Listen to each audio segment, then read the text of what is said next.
Going back to 2013 in Roanoke, Virginia, it seems like a much different time when coal was king. Roanoke was a convergence point for traffic flowing from the West Virginian coal fields on the former N&W and Virginian Railway lines. The former Virginian Railway line from West Virginia arrived in Roanoke and terminated in South Yard. In 2013, this was the terminal point of the NS Whitethorn District, where coal trains arrived, crewed, and were then sent east on the NS Alta Vista District to Norfolk ports and North Carolina power plants. But this video is about power.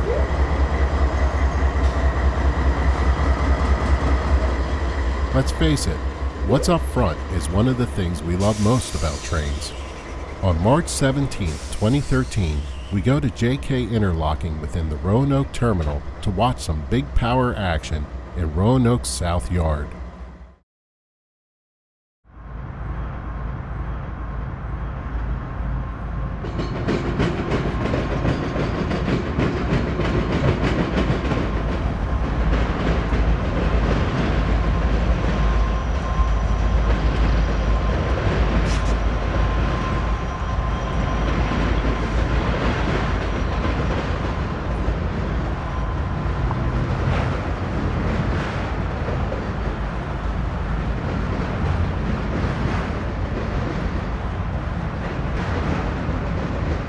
A southbound vehicle train is departing the Roanoke area, heading south on the Winston-Salem district to North Carolina, tying up the at-grade crossover. JK is a location in the Roanoke Terminal where the former Norfolk and Western crosses the former Virginian Railway, now the NS Alta Vista district, at grade.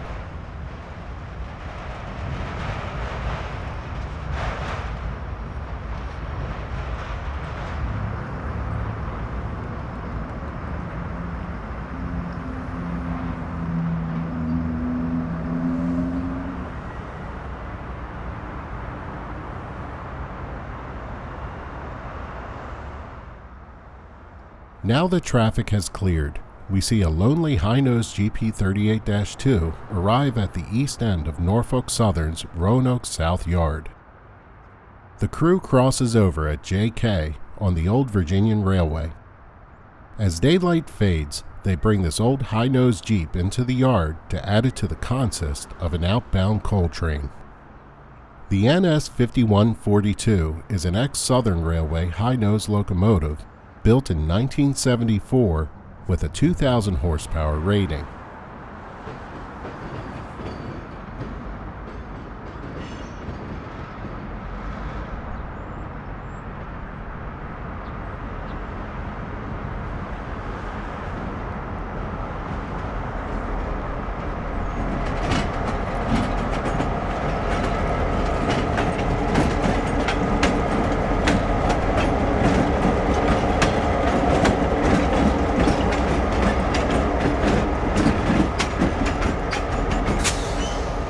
The crew pulls in next to their outbound train and now must start their procedures to add this locomotive and get underway.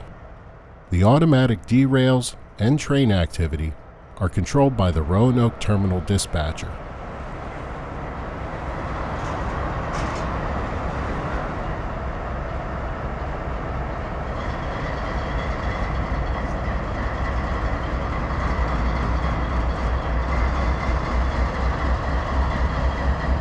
The engineer enters the cab to ensure the locomotive is in the run position after starting the prime mover of the lead locomotive. Newer locomotives have an auto start function in the cab, but no such luck with this older Dash 9.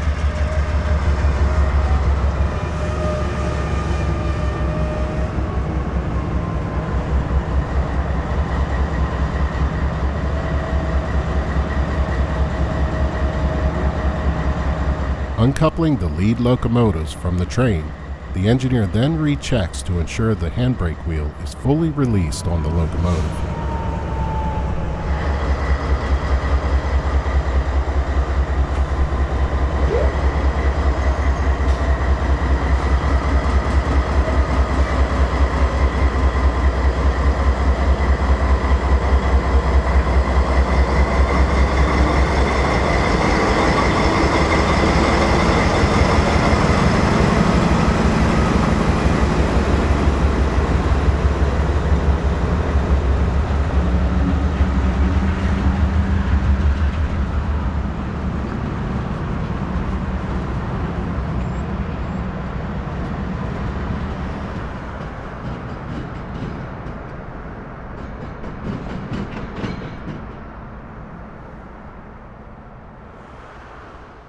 The conductor rides the rear pilot of the locomotive consist as they pull out of South Yard and through JK Interlocking. They must first clear the interlocking to make the reverse move back against the GP38-2. The conductor spots the move from the rear pilot of the trailing locomotive as they reverse back against the locomotive in South Yard.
Once coupled and stretched, the conductor connects the GP38-2's MU hoses, MU cables, main air hose, and safety chains to bring the locomotive online in the consist. The conductor must also open all angle cocks on the MU hoses and the main air line. Once everything is set up, the engineer must then condition the GP38-2 as a trailing unit. Now the crew is operating with a combined 10,000 horsepower. The crew will now repeat the previous procedure, running back through JK Interlocking, switching over, then reversing back against their coal train.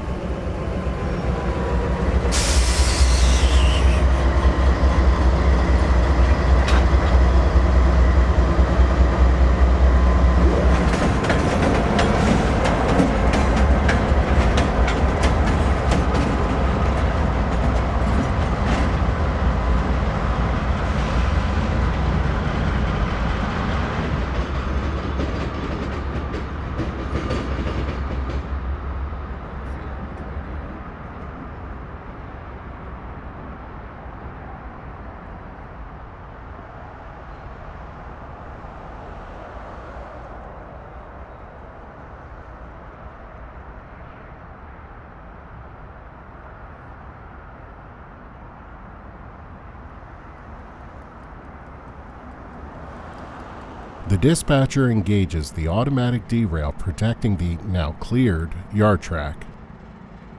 The crew reverses one last time to run back against their train.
Coupled, stretched, and air test performed, they are now ready to depart South Yard as the engineer eases out the slack in the train and pulls east.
As the engineer pulls the train through JK Interlocking, his apertures settle down from the initial load to get the train started. Once this happens, he will notch up the throttle and pull the train up to speed as we see the exhaust pour out of the stacks.